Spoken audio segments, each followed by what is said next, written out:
Le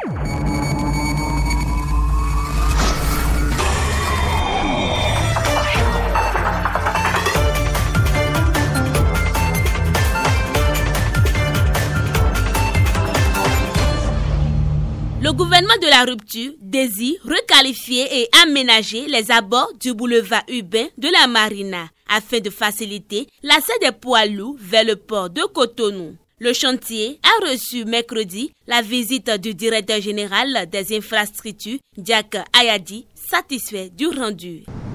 Et que nous avons voulu montrer au public, nous satisfait déjà pour dire que nous ne nous sommes pas trompés en faisant le choix de Colas pour les travaux et de Aegis International pour la surveillance et le conduite de ces travaux-là. Je peux dire que le volet communication a pesé lourd dans l'appréciation de l'offre de Colas. Il n'y aurait pas eu ce volet que nous n'avons pas vu dans les autres offres avec le même contenu que peut-être que ça aurait été une autre entreprise ici.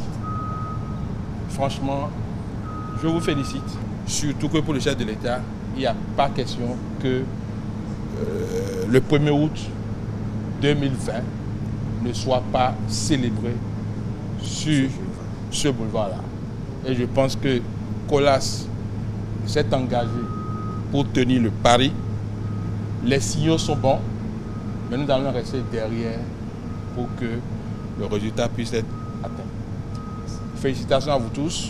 Il est aussi question de construire des ouvrages d'assainissement et de drainage. Le principe, c'est de faire une voie à 2 fois 4 voies, une chaussée à 2 fois 4 voies, qui sera où il n'y aura plus de terre-plein central matérialisé avec des bordures, mais simplement un terre-plein central de 2 mètres matérialisé avec de la signalisation et avec des jardinières qui seront espacées en gros de tous les 3 mètres.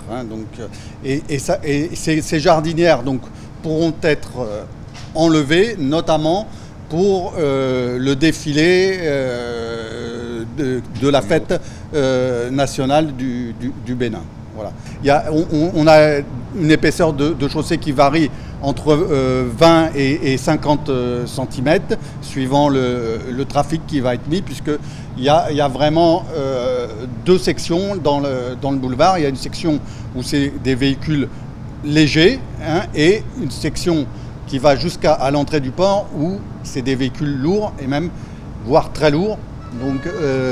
Il est très important que la chaussée soit dimensionnée pour pouvoir supporter ça et pour qu'on n'ait pas à y revenir rapidement. Alors, le boulevard en tout fait 5 km 100.